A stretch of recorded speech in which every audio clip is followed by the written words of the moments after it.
Call this meeting of the Pinellas County School Board, August 24th, 2022, to order.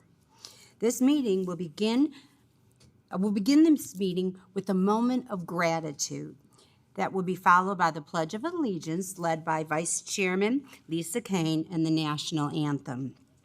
So please stand and let's find something that you're really grateful for. Let's find positive stuff and let's give gratitude.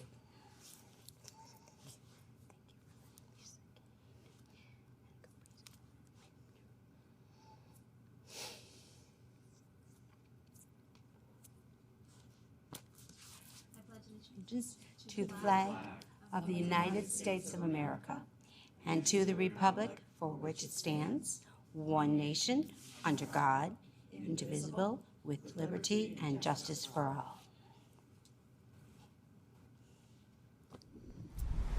Oh, say can you see by the dawn's early light what so proudly we hailed at the twilight's last gleaming, whose broad stripes and bright stars through the perilous fight o'er the ramparts we watched were so gallantly streaming, and the rocket's red glare, the bombs bursting in air, gave proof to the night that our flag was still there.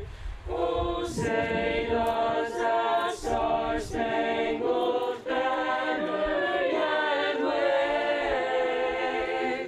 o'er the land of the free and the home of the brave? Thank you. You may be seated. Now, I'd like to introduce today's video. 2 weeks ago today, we had a fantastic first day. I and my fellow board members had the chance to visit schools and feel the excitement and the energy firsthand. Let's take a look back at some of the sights and sounds for that very special day.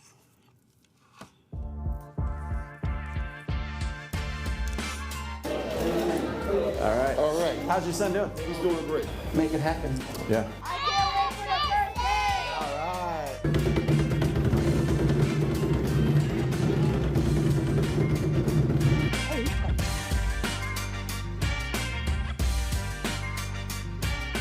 Oh my God! Race 5. Just a great Good morning. Good morning. Y'all ready for the first day?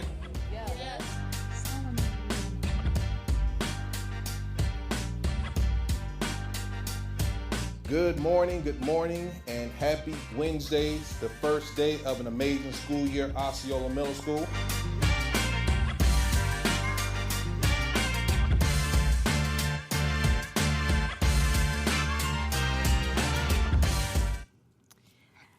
If that doesn't put everybody in a good mood, I have no idea what will. What an exciting day to see so many teachers and students and staff members, and they all had a smile on their face. They were really excited, and we're going to keep it that way. All right. Now, I'd like to introduce our Director of Strategic Communications, Beth Herridine, who will introduce our professional and community organizations. Good morning, Madam Chair, board members, Superintendent Hendrick, and staff. We have no members of professional or community organizations joining us today, and we have no members of the media joining us in person today. Thank you. Thank you. Mr. Hendrick, are there any recommended changes to the agenda? Madam Chair, there are no changes today. All right. Do I have a motion and a second to adopt the agenda? Ms. Cook, and a second? Ms. Hine? All in favor say aye. Aye. Passes 6-0. All right. Here we go. Let's go through the remainder. We have no special order agenda. Now, public comments on agenda items. Do we have any speakers? Yes, Madam Chair, we have one speaker for agenda items. Okay, well, then let me quick go through our little, okay, the board welcomes public input. I quote the policy, "To ensure the expectations and orderly process of school board meetings, we're going to tell you, there will be no interrupt or terminate a speaker when his or her statement is not relevant. It exceeds the time allocated or is abusive, threatening, defamatory, obscene, profane, loud, interruptive, or otherwise of a disruptive or disorderly nature. And order the removal of any person interfering with the expectations or orderly process of the meeting. Provide the chairperson has issued first a warning that continues interference with the orderly process." There are 3 times that the public may speak to a special agenda item, the adoption, and then the non-consent. And yesterday was a wonderful, it went smooth. We have our 2 board members that are back on board. And I think we're going to really have a good school year, and I want to keep it upbeat and positive. So with that, Ms. Howe, will you please introduce the speaker? Yes, Madam Chair, board members, and Mr. Hendrick. The first speaker is Mark Clutho. Oh, he's back. He is speaking to agenda items 7.11, 7.16, and 7.17. 7 point. Mark Clutho, Largo, 7.11. Request approval of budget amendment number 8. An appropriation increase of $3.6 million. And then there's an assigned balance decreased of $2.9 million. This all makes good sense to me.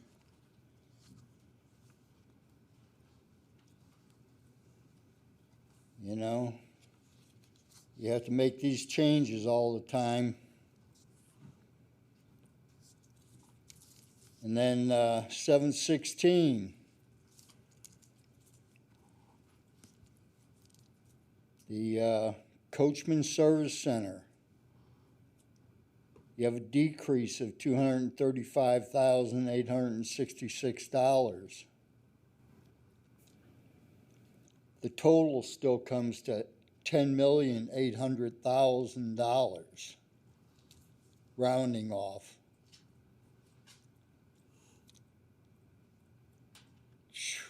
A lot of money there. A lot of money.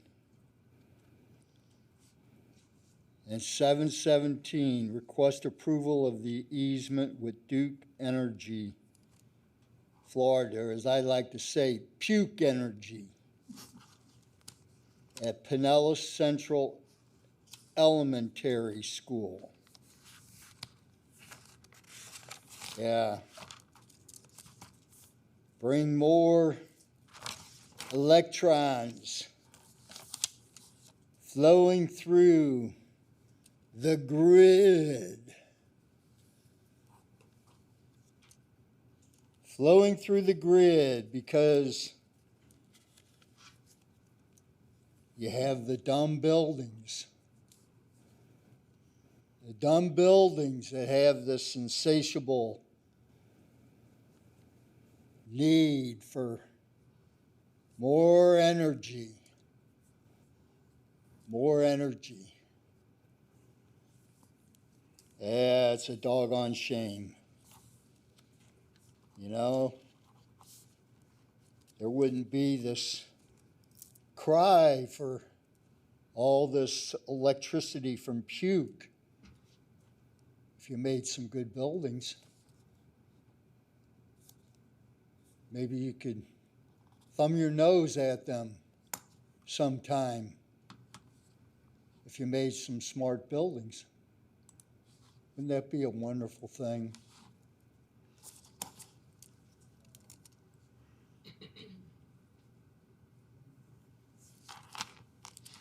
Are there any other speakers? No, Madam Chair, there are no more speakers. Okay, let's go on to the consent. Do I have a motion? Okay, do I have a second? Ms. Hine? All in favor of the consent agenda, vote aye. Aye. Okay, that passes 6-0. All right. Moving on to non-consent. The first one is setting a public hearing and authorizing the advertisement of the public hearing to consider the agreement to policy 2250, fundamental schools and magnet programs. Do I have a motion? Move for approval. Ms. Edmond, do I have a second? Ms. Cook? All right. Mr. Hendrick. Thank you, Madam Chair. It's hard to believe that we're already thinking about next year's course offerings on the 11th day of school, but the process for our district application programs is that we set these far ahead of time to give families great choice and opportunity to explore our schools. And part of that process is a public hearing, and I call up Ellen Truskowski, who you heard from at our workshop in July on all of the changes and updates and the different ways in which she's solicited input from schools and families in order to arrive here today. So our Director of Student Assignment, Ellen Truskowski. Thank you. Thank you, Madam Chair, board members, and Mr. Hendrick. Here today for the first reading for the policy changes recommended by the review team. There have been no changes since the workshop, so just opening up to any questions you may have. Anyone? I guess not. So shall we take a vote? Oh, no, Ms. Edmond, I'm sorry. Here we go. I don't have any questions. I just want to thank you for providing this information to us during the workshop and allowing ample time for us to review it. Some of the changes that have been made directly address many of the concerns mentioned over the past few years. So thank you. You're welcome. Anyone else? All right, all in favor, say aye. Aye. Any opposed? Passes 6-0. Thank you. All right, 8.2, request approval of the first addendum to agreement with 3D Florida LLC and Junior Achievement of Tampa Bay Incorporated. Do I have a motion? Okay, Ms. Edmond, and a second? All right, Ms. Hine. Mr. Hendrick? Thank you, Madam Chair. This is an exciting program that we've now had for 2 years, and we're talking about expansion. I want to thank Mr. Mark Hunt and Dr. Rita Vasquez, who've led this effort on the district side. And Mr. Hunt's going to give us a little bit of an overview of the expansion and our role in that expansion as we look to bring this partnership to more students. Good morning, Madam Chair, board members, Mr. Hendrick, and staff. Yes, a 3DE program, and that does not stand for anything. We've asked them if that means anything, and they said no, it was just something catchy they came up with. So the 3DE program is a partnership between the school district, Junior Achievement, 3DE, and nationally recognized businesses like Arby's, Home Depot, and Delta Airlines that began in 2020 through conversations with Richard George, who was with Junior Achievement, Dr. Grego, and Mr. Hendrick. 3DE melds academic and career concepts through authentic projects called case challenges and case studies. These are actual projects that the business partner provides to the students, and the students work on solutions for the business partner. For the entire school year, the students work and do research on that business. They interview employees, they take tours of the business, and they study the practices of this organization and learn all about how this organization works. Then they apply what they've learned to the solutions that they may come up with for this challenge. When they find the solution, or they have solutions, they make formal presentations to representatives from the company and present their possible solutions. Some of these solutions have been taken very seriously by the businesses as practical solutions to their problems at that time. The inaugural 3DE schools were Dunedin and St. Petersburg High School. which began in the 2020-21 school year. As we enter 22-23, there are nearly 600 students engaged in 3D activities at these two schools. And after 2 years of implementation, enhanced student achievement and student engagement prompted us to consider expansion of the program to 2 additional schools. With your approval, Gibbs High School will launch this school year, and Lakewood High School would launch next school year. Through private philanthropic commitments, Junior Achievement and 3DE have funded 96% of the cost of this program to date, representing a true public-private partnership that engages students in tangible, authentic, and valuable learning experiences. The agreement before you today is an extension of the original agreement that will facilitate onboarding Gibbs and Lakewood High Schools to the 3DE program. Wonderful. Any comments? Ms. Edmond? Thank you very much for bringing this item forth. Having the opportunity to go to St. Pete High School as well as Dunedin High School when they were sharing information about the 3D program, and hearing from both students and staff about the impact and the takeaways from the program, I see this as being an asset that's going to be helpful at both of those schools as we expand and offer more choices. So thank you. Thank you. Any others? Mr. Hunt, thank you. I visited both St. Pete and Dunedin, and what an incredible program. This is definitely the way. It's a great addition to our Academies of Pinellas program, and as you've seen, it's very similar to the way our academy structure is developed and brings in those business partners and makes that authentic Yes. experience for kids. Thank you very much. All right, let's take a vote. All that approve the approval of the first addendum to the agreement with 3D Florida, please say aye. Any opposed? All right, it passes. All right, 8.3 is to request the approval of the recommendation of the district referendum work group for the expenditure of referendum funds for year 18. Wow, 18. Mr. Hendrick?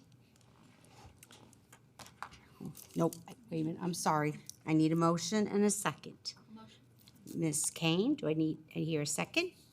Second. Ms. Edmond, all right. All right, now, Mr. Hendrick. Thank you, Madam Chair. It is hard to believe that 2 years ago this November, the voters once again approved our referendum, and so we're planning for the expenditures of that. As a reminder to the board and to the public, 80% of the referendum dollars collected go towards teacher salaries, and the remaining 20% go towards the arts, technology, reading, and instructional materials. And annually, the district prepares an expenditure plan for that 20% and has the board approve it. And then ICROC, our Independent Citizens Referendum Oversight Committee, ensures that over the next year, the way that the board approved those funds is indeed how they're spent. And so to share a little bit more about the details of that plan, Associate Superintendent for Teaching and Learning, Dr. Evans. Thank you, sir, and thank you, Mr. Hendrick and School Board. We are bringing forward to you today requests for approval of the recommendations from the District Referendum Work Group on how those funds will be expended. As Mr. Hendrick just named, the 4 areas, right, that we've committed to spending those monies are to recruit and retain highly qualified teachers, which is priority 1, as well as supporting our arts programs, our reading programs, and the advancement of technology within our schools. The expansion of the things we watched here on the video today and the celebration of the arts, reading and technology are all included in the plan that's before you today. Most importantly, as Mr. Hendrick named, we have 80% of the monies that are collected going to support increased salaries for our teachers. And we know we can't have great schools without great teachers. The board should also note that a portion of the monies which are allocated are afforded to our charter schools based on their enrollments. And you should also know, and the community should be aware, that a report from the charter schools and how they expend those monies is reviewed by our District Oversight Committee as well. So we have before you today the recommendations from the work groups. The work groups for each of the areas that we named, the arts, technology, reading, et cetera, are recommendations born out of the specialists who oversee those areas, as well as advisory committees that are comprised of folks from the community, teachers, and so forth. So we're getting a lot of input on how we would spend those monies. And then, again, as Mr. Hendrick said, our ICROC committee meets and reviews those expenditures as we promised our community we would do. With that said, we are asking that request for your approval, and I'm here to answer any questions you might have. Any questions? Ms. Cook? Yeah, and not a question, but I too want to make a comment on how much I appreciate the fact that this committee really looks year after year after year as to how to make sure that each and every grade level, as well as each and every school, is receiving benefits of this referendum money. On top of the fact that all of our teachers are, and that's a big bonus. The Oversight Committee works very hard to make sure that the money that we receive from this referendum is allocated and spent the way we have intended it to, and to make sure that we're not mixing funds or anything else. So I really appreciate the work that this committee has done to make sure that it is equitably and equally hitting all grade levels, and also the Oversight Committee. So thank you very much. Thank you for that comment. Your leadership as well. Thank you. Anyone else? Thank you, Dr. Evans. You're welcome. All right, let's take a vote. Request approval of the recommendation of the District Referendum Work Group for the expenditure of the referendum funds for year 18. All in favor, say aye. Aye. Any opposed? All right, it passes. All right, new business. Mr. Hendrick, you're first. Thank you, Madam Chair. I love the video of the first day of school. I know almost all of you, I saw pictures of you in schools the first day and more since then. So yes, it has been a great start. I started at the 49th Street bus compound that morning and visited 10 schools. And other than being exhausted and hot, it was phenomenal. Great energy by our students, and learning was happening on the very first day. And so it was a great start to school. Some real highlights to celebrate as we start the year. Jamerson Elementary Center for Mathematics and Engineering has reached the highest recognition as a nationally certified demonstration magnet from the Magnet Schools of America. And as such, they'll receive visits from others across the nation who come in to learn what makes a high-performing magnet. Lakewood High School, right before the start of school, we cut the ribbon on a new state-of-the-art exercise lab. The Athletic Lifestyle Management Academy converted one of the school's classroom into a new lab to prepare students for careers in the fitness industry and to hone their skills to become certified personal trainers. And I want to thank Johns Hopkins All Children's Foundation as well as Valor Fitness for their contributions in helping to launch that new space. We've mentioned this one time before, but want to let the public know we have an exciting new tutoring program for students in kindergarten and first grade called Read Across Pinellas. It's funded by a state grant to have folks from the community come in and read to our kindergarten and first grade students. And members of the community may apply for these positions and find out more information on our website at pcsb.org/RAP, which stands for Read Across Pinellas. We've filled many of the positions, but are still looking to grow and have more tutors in all schools, from Tarpon Springs to St. Petersburg. The tutors do not need to be certified teachers. We will train you in the routine, and of course they are paid positions, so please check that out at Read Across Pinellas on our website. I mentioned I visited the 49th Street bus compound on opening day. I've since visited all but one of our bus compounds, and I'm going to hit the last one next week. But I really want to thank our bus drivers. It has been great to meet with them early in the morning just to hear their stories of being on the road and their journey to become a bus driver. I've met former students of mine that I taught. I've met some that I was their principal. I've met retired engineers, retired military folks, all with different reasons why they're helping us across our district. But in the first 10 days of school, we've had a 93% on-time rate for our morning runs, 89% in the afternoon. Doesn't mean we haven't had some late, but certainly not to the extent that we had in years past. So I want to thank Mr. Herbick, Mr. Hagawood, who's here in the audience, and all of his bus drivers. T-Mark has been out at those compounds with me at 5:30 in the morning, welcoming our drivers. And it's been great to hear them and how excited they are. And at every site, I've heard how excited they are about the new career ladder and the training that's coming up for bus drivers. And so I want to thank the board for your foresight to bring that program to our bus drivers, and especially thank our drivers. Fall sports are underway. Our football season's kicked off last Friday.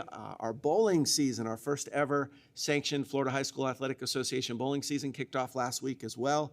Volleyball, swimming, golf, all kick off this week, and we're excited for our student athletes and thank our coaches who are helping along the way. We've done 4 of our listen and learn sessions. I want to thank our board members who have been there to kick those off. We have 3 more with our board, and then we're doing 1 more with the Hispanic Outreach Center as well in Clearwater for input there as well. We've had over 350 people attend in person and online and give us input on our strategic plan, on our big initiatives as a school district, and anything in between. We've asked about culture and climate, we've asked about extracurricular, the arts, and really anything folks want to give input on around the district. We've had an opportunity to do that both in person and online. Our next one is August 29th. It'll be at Jacobson Technical High School, where we'll focus on acceleration, student acceleration. And then we'll have 2 more, Safety Harbor Middle School, focused on our staff experience. That one's on September 14th. And Melrose Elementary on September 15th with a focus on our Bridging the Gap plan. But any of those, we focus on everything in the district, but specifically those topics there.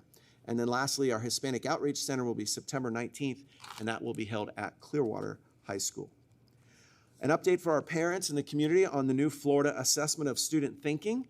The new progress monitoring, state progress monitoring assessments begin. The window starts on August 29th.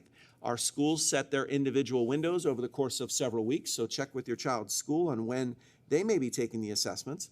But this weekend, the district will be sending an email to all parents, letting them know a little bit more information about the assessments, and you can find some of that information at flfast.org, flfast.org. There are resources from the Department of Education, what score reports will look like, and there's even some practice tests. The practice tests are more on the format of the test as opposed to all of the content, but you can see what it looks like for a kindergartner or a 10th grader and everybody in between at flfast.org, and we'll be sending that out to parents. Reminder to everybody, this is a baseline year for those assessments, and so it will be comprehensive at the start, and over time, starting next year, it will become more adaptive. I also want to remind our parents that back to school nights begin tonight. Our elementary schools, several of them host back to school nights tonight, and they continue through the month of September. Most of our high schools have their nights next week. Check your child's website for back to school night information. And finally, as I started last school board meeting, I want to highlight one of our employees who's been recognized through our PCS Praise platform. And this week, I'd like to recognize Alex Rios, one of our bus drivers at the Tarpon Springs bus compound. He began driving a bus with Pinellas County Schools in 2019. And in the PCS Praise, it was noted that he's a dedicated employee, and on the first day of school, he drove several extra runs just to make sure all students got home that first day. He didn't get back to the compound until after 7 o'clock that night because he was all the way down in St. Petersburg, but he always stays as late as any time is necessary to make sure our students arrive home safely. And so he's recognized for his commitment to children, families, community, and his personal responsibility. Thank you, Alex, and all of our employees for standing out in the work that you do. That's it, Madam Chair. Okay, thank you. Items introduced by the school board attorney, Mr. Kapersky. Good morning. I have no report today. Thank you, ma'am. Items introduced by the board. Ms. Hine. Good morning. Good morning, everyone. I'll echo the first day of school and really first weeks of school joy. It was amazing. As I've said before, if you want to see what's happening in public schools, go to them, be in them, because it is just amazing. Standing out at bus line or going through car line or talking with the bus drivers and the teachers, there is a lot of really good news out there. So thank you. And I know the first 10 days and so there's always a lot of moving pieces, and principals and leaders are working hard to get all the right people in the right places. So thank you, everyone who's leading that work. You know, I do want to mention too, thank you to the members of our community and the members of our school who participate in the referendum decisions and how that money is allocated. It's really important. And certainly since 80% of those funds are allocated towards teacher salaries and benefits, it just gives me an opportunity to say a little bit about teacher pay, because I know that that's something that's been talked about recently, and it's on my heart and on my mind. And so I just want to share with you some of my own thoughts around that topic today. You know, thriving education is dependent on thriving teachers. And it's the reason I got so involved in public schools, was just recognizing that my own children's teachers, if I could just say to them, what can I do for you? And help them thrive in their classroom, that would make the biggest difference. And I think thriving teachers, that's both remuneration and it's climate and culture. And we know that this year and moving forward that there's going to be a great focus on climate and culture, and I really appreciate that. And I think that some of the things that are happening up here at the district, hopefully it's, you know, at the schools, and people will start feeling the impact of that work. And it's up to us. It is something that we can all impact. It's something that leaders, when you're in your schools and you're around, we can all impact every day, climate and culture. And that is something that our district has control over. We do, each and every one of us. And so just engage in that and give us your ideas. If you have any feedback on that, give us your ideas. When it comes to remuneration, I really appreciate the transparency that's out there when it comes to our budget, when it comes to the money in and the money out and the regulations that are required, what monies are tagged for certain use, what the school board, what the district can and cannot do with those resources. It's very clear. And if anybody has any questions about that, ask. Call me, call our school district. But this idea that the district does not want to pay our teachers additionally couldn't be further from the truth. So I would encourage everybody to look at the budget that is available, look at how we are using resources, and understanding that we have and we will continue to put our best foot forward when it comes to remuneration with our teachers. It is money in and money out. And so if we want to use more money out in a particular area, that has to come from somewhere. It can either come from internal, right? So internal, the budget we have this year, you can look at it. And if it's going to come from internal, tell me what programs. Tell us what programs, which means people, are not leading to student outcomes. And it takes $6 million or so to raise all teachers and staff by 1%. So if we keep finding that money in their ideas, and we think that there are programs or services that don't lead to student outcomes, we can talk about that. We can talk about the way that we choose to use our resources. But I will tell you that having been here for a couple of years and observing and looking and watching, I believe that the leaders at this district, and certainly the people up here that I've gotten to know, care very much and want to do their very best when it comes to remuneration of our teachers and the kinds of programs and services that can lead to the best student outcomes and classroom environments. I just want to encourage you, if you have ideas, to be in touch. Now, so that's internal. Internal would mean we have to change the allocation of our resources, right? But there is external. And so what do we do longer term? Do we need to advocate with our state, right? And we're all looking at our legislative platform with our county resources, go to the voters, which we already do with our half-mil referendum. So there are other ways that if we need to find more money in, then we need to work together. We need to work together as a team with how we find that additional money in. First, we need to define, what do we think is responsible teacher pay? How much is that? What's that delta? How do we find that, right? I haven't heard that, and I'm really personally curious about it.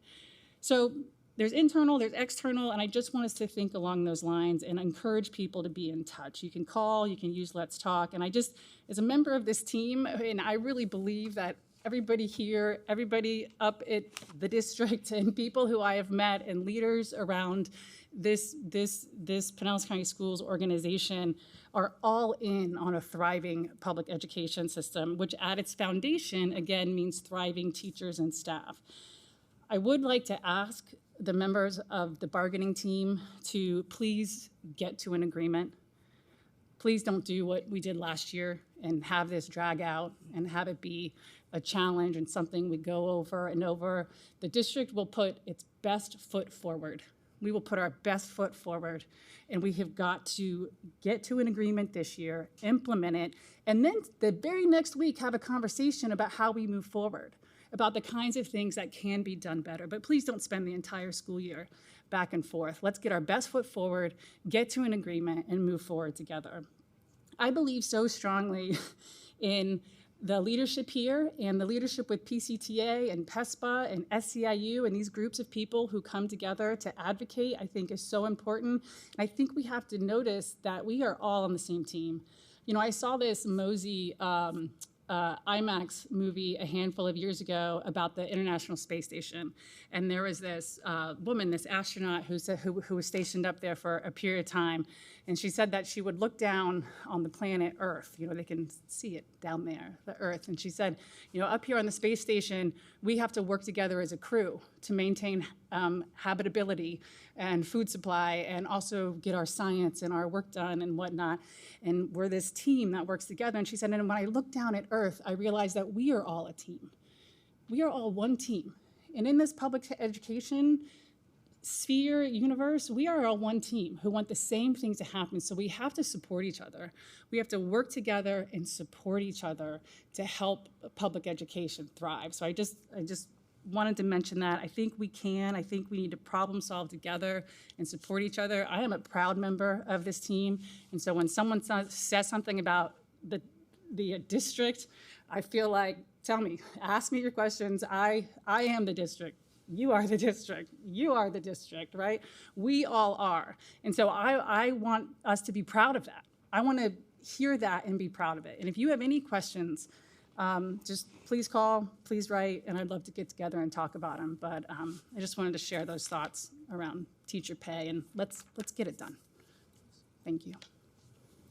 Dr. Carr. Well said, Mrs. Hine. Appreciate your words there and thorough explanation of some of the understanding of the budget and the complexities of it. I think you really summed it up well. I wanted to acknowledge some folks who are on our agenda who are have left us, and some may have left a little bit ago and move on to a retirement. But one in particular, Ms. Geist, Lynn Geist, was on our agenda this time. And for folks who may not have seen the wonderful coverage of her accomplishments while she was working with the district, as part of the district, she really championed all of the food services. She not only put us in the right financially, but she led with her heart, taking the lead during COVID to ensure that our students were fed and provided for. So I just wanted to acknowledge her and wish her well and say thank you to her. Also, Debbie Thornton, who was a phenomenal teacher, leader, and principal and her time. She has now retired and has big shoes to fill, and I'm sure they are being well filled, as she really has done a good job also bringing other young folks into leadership roles. And also our very own Dawson downstairs, who we love to see every time we come through the door, that he is moving on and retiring, and we are grateful to his service not only with us, but in his former role as an officer of the law. So thank you to him for the work and for keeping us safe here in the building. Also, I was unable to acknowledge Linda Balcom, but I was thinking and reflecting on her amazing work as our purchasing person. One of the areas that we always are careful to read and review are all the purchase items, and the process and procedures that she navigated and ensured were followed gave us great confidence in knowing that the right contracts were developed and procured. And with that, what also brought Ms. Balcom to mind was to acknowledge our new purchasing person, who recently was recognized for his amazing work as a purchasing agent in the community and for governmental agencies. So thank you for finding him, Mr. Smith, and because we know Ms. Balcom's shoes were also large ones to fill. I'd also like to acknowledge our crisis teams.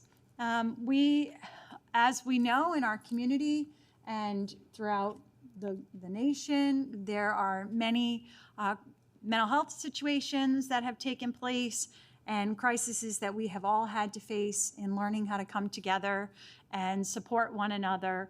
And I am grateful to the crisis team for the work they have done already to start this year. We are a large county, and the resources of mental health professionals are oftentimes stretched very thin when many tragedies occur at one time. And I'm grateful to them for the hard work. And I just want to acknowledge families and parents who are dealing with mental health issues in their families. So oftentimes there is stigma attached to the mental health domain. We certainly would never blame a parent or a family or any individual if our child were to have been struck with an autoimmune disease or a cancer. But somehow the stigma around mental health comes with a lot of guilt and baggage for families and community and individuals. So I hope that we are able to look beyond that stigma and support one another. And when we see something, we say something to help all of those around us develop that climate and culture that supports community and support for one another without shame and without stigma. So I hope we continue to move in that direction and grow as a community so we can be successful and keep our children safe. Because as we know, it is not just mental health that causes tragic situation, but life crisis. And the importance of taking care of one another when a life crisis occurs. And as our young people, unfortunately, are compelled to deal with, it is magnified through social media when a situation occurs, a typical breakup or a normal situation that occurs in childhood. To have it magnified in social media can be particularly devastating for our young folks. So how important it is to support one another as parents and help each other deal with the challenges of adolescence. So thank you to our mental health folks. And thank you to the board. And we have been working very hard on the budget issues and having a full and complete understanding. And Mr. Smith, you have been incredible, and thank you for your time and your thorough explanation of things. I know each of us have taken up a lot of your time individually to ask questions, and you've been comprehensive in explaining and articulating things to us. So thank you very much. And that's all I have to report. Okay, anyone else? Ms. Edmond? Thank you, Dr. Carr and Mrs. Hines, for your comments. I just would like to remind everyone that the FSBA platform proposals are due September 19th, and I know we'll have discussion about that later, but I just want to put a pin in that. Also, as I saw on social media, the announcements about volunteering. So to Mrs. Hines' point, if you want to know what's going on or help out our schools, volunteer. What better way to see what's going on and help our schools than volunteering? Opportunities to volunteer are at the local schools, or you can go to the pcsb.org website and sign up to register to volunteer online. Also, there are plenty of career opportunities through Pinellas County Schools, and as you heard from my colleagues, we are working hard on the culture and climate, as well as ensuring that everyone receives the quality pay that they deserve. So join our team. PCSB.org is the website where you can learn more about career opportunities. Thank you. Anyone else? All right. I'm sorry, Ms. Kane, go ahead. I want to thank everybody for, I want to thank everybody for the comments. I absolutely agree. We are doing so much work on culture and climate. I know that's one of the major goals that we've set over the summer and we're continuing to work on. And I want to welcome everybody back at the start of the school year. This is our first meeting since the start, so this is very exciting. It's been a phenomenal kickoff. It's been a great couple of weeks and start to the school year. I know a lot of people are really took a lot of that leadership summit to heart. that we had several weeks ago, where we discussed not only our core values, but our mission statement and where we're going from here and how we're going to lift our culture and climate. And I have seen some incredible work going on in our district and in our schools and in our classrooms. And I want to shout out, we recognized a bus driver, but one of the platforms of that that summit was student experience, and remembering that a student's experience in school begins the moment they step onto the bus and ends the moment that they leave. And so those experiences are such an integral part of what they go through each and every day. And I have a shout out to a bus driver because I did hear some incredible stuff going on, including afternoon sing-alongs on the bus, which I thought was an incredible idea. And what an awesome way to end the day. And actually that ended up being the highlight of many of those students' day, when they had karaoke sing-alongs at the end of the day. So what a fun way to drive home and end your day at school. And make you excited to come back again the next day, and who knows what they're going to play the next day. So it's fun experiences like that that not only expand the student experience, but build our culture and build our climate, because it builds relationships with others when we laugh and when we have a good time together. I know teachers across the district are doing that in the classrooms every day with the experiences that they create, but also our bus drivers and our cafeteria staff, the food we eat together, all of those things really contribute. And however small they may seem, those are the things that connect us as humans. And so we have to remember that that's what's going to make our culture better. It doesn't cost a penny. It just costs us being kind and making sure that others are having a good experience. And so I wanted to point that out, because it's been a fun start to the year for that. And I hope everyone is doing well. And I want to thank my colleagues for their sentiments about so many of the things that we are working hard to ensure here on the board with our budget and with the business of the school district, making sure that we run efficiently and that we are paying teachers and making sure everybody is having a good experience, the adults and the kids. And so I appreciate all of that. And I thank everybody. Hope you're having a great start to the school year. Anyone else? And I'd like to tail back on what Ms. Hines said, Ms.